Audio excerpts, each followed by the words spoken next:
Hello, beautiful people. Welcome to the SEC now volleyball preview. Now we're going to see what the key takeaways.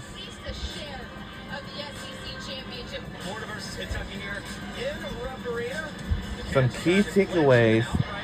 What would be coming up for the upcoming season?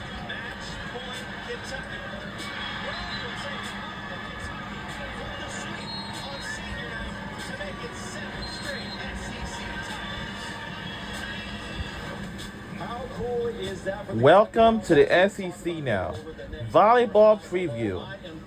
This is kind of really cool and special. A volleyball special right here for the next hour, talking about the best, and I got two of the best in the business helping us out. Three-time All-American at Florida, Missy Whittemore, and three-time All-Conference player in three different conferences, Katie George. Is that right? Yeah, it should be like a trivia question nobody cares about down the road.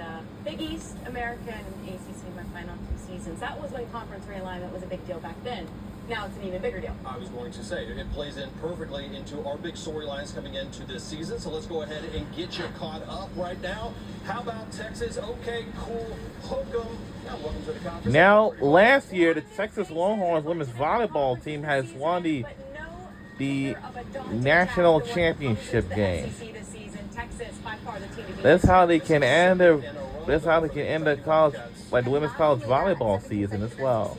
But they will forever be the first SEC team to win a national championship. Now, the Longhorns, Katie, got every single vote at the top except for one. Florida got one. Okay. You know why? Who voted for them? I don't know who.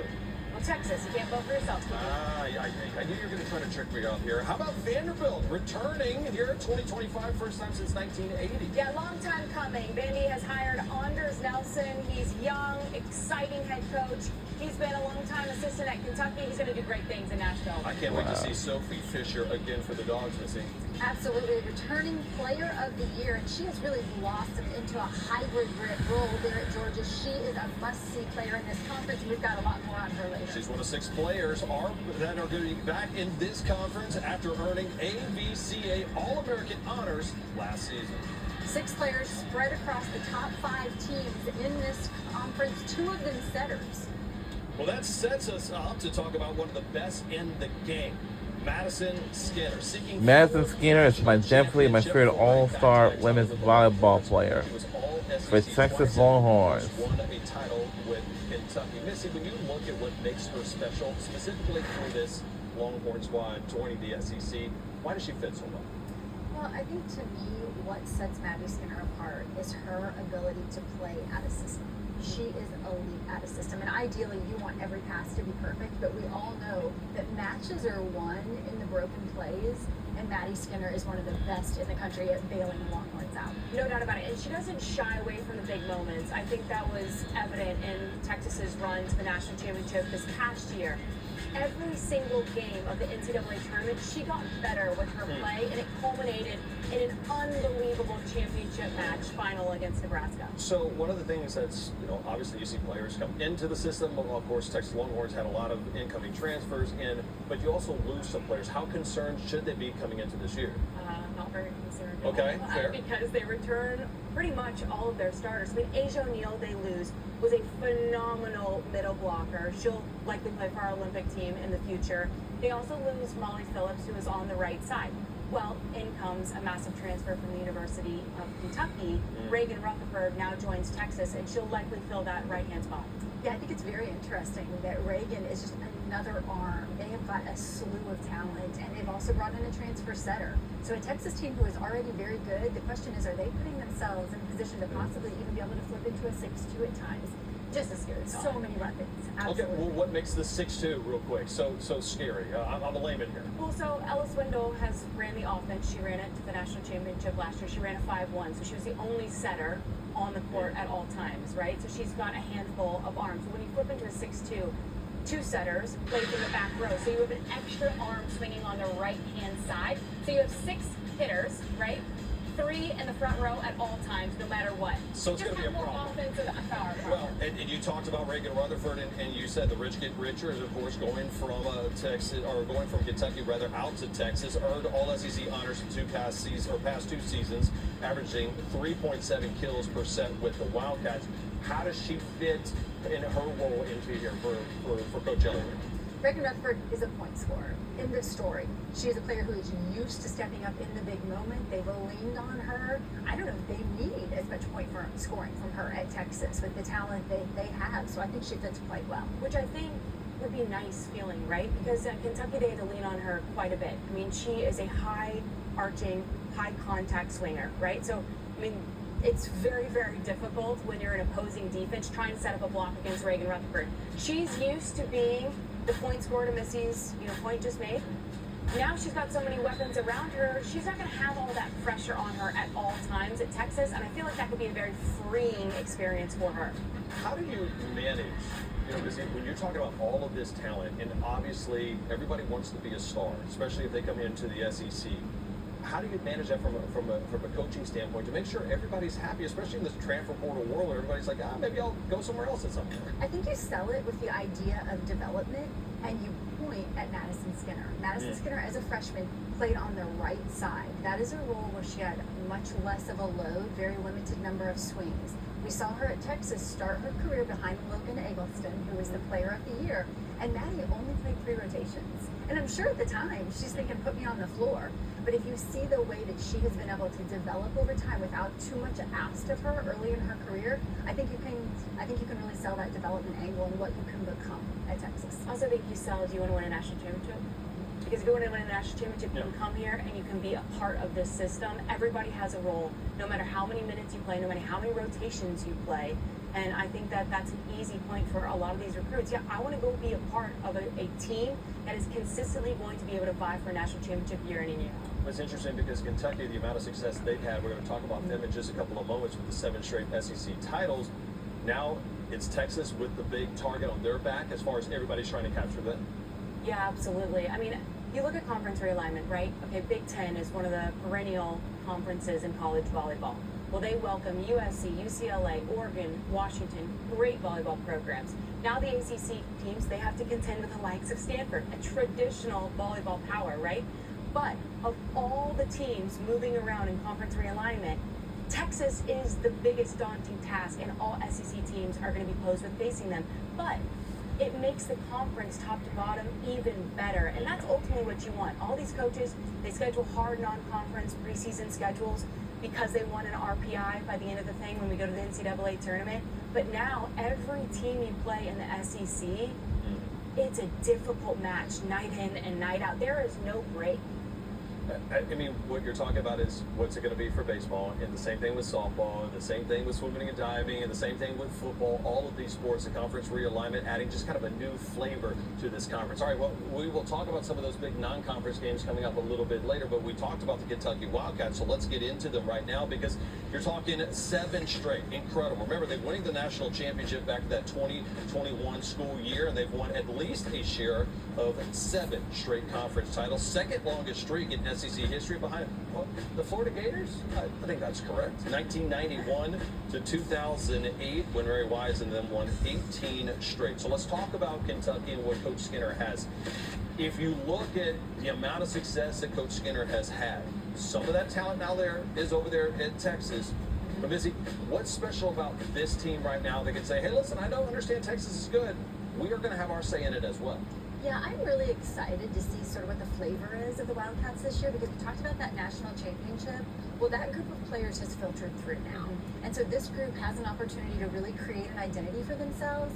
And traditionally, the identity of Kentucky has been all about building on great libero play and great setters. And Kentucky has both of those things this season. And you add to that Brooklyn DeLay, a young star in this game. And I think the recipe for success is there. And if anyone can do it, it's Craig Skinner. Brick by brick, he has built that program. Brooklyn DeLay has been so much fun to watch. She was a true freshman a year ago. She came in, and Craig Skinner will tell you, yes, we know she can bang. She's a great attacker. But the biggest question is going to be, can she evolve into that 6 rotation player? Can she not come off the court? Can she serve, receive? And That is so much responsibility for a true freshman to come in and not only be expected to generate kills, but to also come in and pass not just 3 rotations, but possibly 4 and 5. And watching Brooklyn DeLay's evolution her freshman season, I thought was really enjoyable, and she did such a great job. So I can't wait to see where she takes her game to a next level just as a sophomore. How big is that jump for a freshman to sophomore? I would imagine it's got to be going by really quick that first year. Yeah, every coach talks about the ability to make a jump in your game. Often you see the biggest improvement between your freshman and sophomore season. And I don't think that could be true of anyone in Brooklyn DeLay, because to your point, Katie, she was asked to do so much. There are only so many hours in the day, and she was asked to pass in each rotation as well as take a lot of balls offensively. So I think that we're going to see a huge jump from Brooklyn DeLay this year. It's also helpful when you have a veteran setter like Emma Grome running the show, and Emma Grome, I think, is fantastic. One of the best setters in this conference, certainly. She's a little bit undersized, but she's so fast, so she can keep her offense in system even when the pass doesn't warrant it. And so she puts her hitters in great situations to be able to succeed. One-on-one situations, which make for easy kills. She's also, I think, a really good blocker. She's a great defender and server. There isn't really a weakness when you look at Emma Grome's game, other than maybe she's a couple inches shorter than some of the left-sided attackers that she's going against. Now, they also have a coach who's had a whole heck of a lot of success. Of course, we saw him over at the Olympics, too, showcasing when Avery Skinner was out part of Team USA. And so he's back, he's ready. Having that type of leadership with Coach Skinner, what does that do for a team right now that's trying to vie for another time? Well, I think the consistency that Craig has been able to establish in Lexington, like we mentioned with Texas, it's an easy sell to recruits, because you not only are going to go to a great place where you're cared for, you're going to go to a great place that believes in you. They're going to develop you on the court as a volleyball player, but also a person. And then you also know you have a chance every single year to not only win the SEC, but make a deep run in the NCAA playoff. And that's what true competitors want. And I just think the consistency that Craig Skinner has built his program has been really, really impressive to see. They tried to go really fast last year, and I thought there were some growing pains with that, but we saw that evolve over the course of the season. And so for me right now, it's just exciting to see, can they terminate?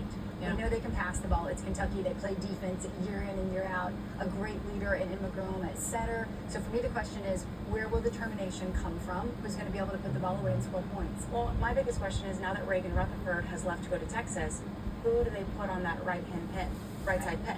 And so I'm curious to see what answer they have there. Well, they have someone in their gym with experience. Megan Wilson had played on the right side earlier in her career. She was very comfortable there. And so I'm excited to see what they do with their hitters. They have options for sure. They do. Preseason coaches poll, they come in at number 3. We had Texas over at number 1, and number 2 was the team that also got a first place vote by the Texas Longhorns, because they couldn't vote for themselves. That's your former squad, the Florida Gators, right now. And Mary Wise, who, just an absolute legend. And when you start getting ready for this Florida Gators squad, you get a chance to see them as good as any right here, Missy.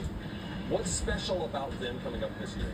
Well, what's special is that hopefully they'll be healthy, because that is going to be the key to their success. They not only return an absolutely phenomenal setter in Alexis Stuckey, but then another player who maybe flies under the radar a little bit was a freshman, Kira Hudson, who actually came out last year. Their opening match against Penn State, they looked nervous. They looked a little shaky. They were young. It was Kira Hudson, the freshman, 14 kills in that match, but then a shoulder injury. We only saw her for 3 matches last season.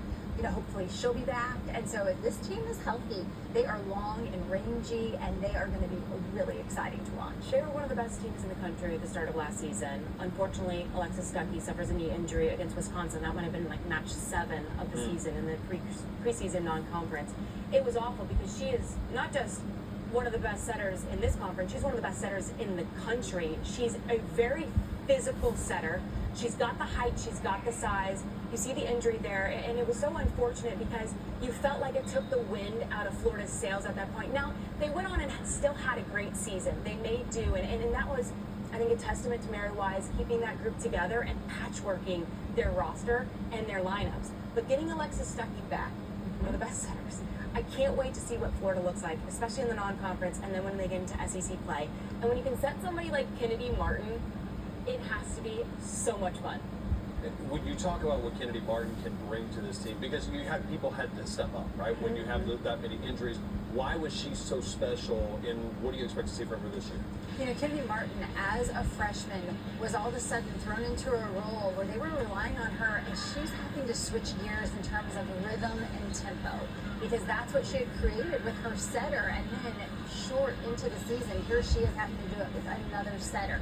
She still manages, not to get lost in stats here, she still manages to have double-digit kills in every match as a freshman. Just unbelievable, because everyone knew where the ball was going, and they still couldn't stop. How much does that help her mature in the fact of, hey, listen, I played, you're right, yeah, I played in this role all my life, and then all of a sudden, hey, you know, before 10 matches in the season, I have to adapt my game. Surely it's not ideal what happened to Florida last year, but you have to say the silver lining is she had to grow up really fast, and she gained invaluable experience in high-level matches. She is so fun to watch. Obviously, she's 6'6", okay? So she's at an advantage there.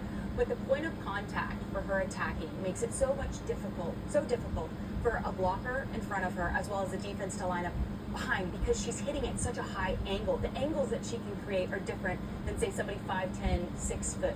So I think that Florida should be really, really excited about what they've got returning, the health that they've got. If they can remain healthy, I think they can be one of the best teams in the country. 8 Final Fours under Mary Wise, 25 SEC championships. She was at SEC Coach of the Year 15 different times. What's impressive about that?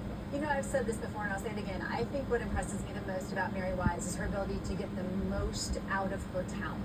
You know, in a situation like last year where things were altered mid-season, she still got so much out of that team. Her teams don't always look the same, and yet she finds ways to be successful with whoever she has in the gym. It's going to be fun to watch, of course. They got that first place vote. We talked about it earlier in the show. Texas, who can vote for themselves, says, all right, let's give the Florida Gators a little bit of love. We're going to have a lot more teams, some love, as we start looking forward to Tennessee and Georgia as well. Can they close the gap at the top of those teams that we just discussed and talked about? Madison, Skinner.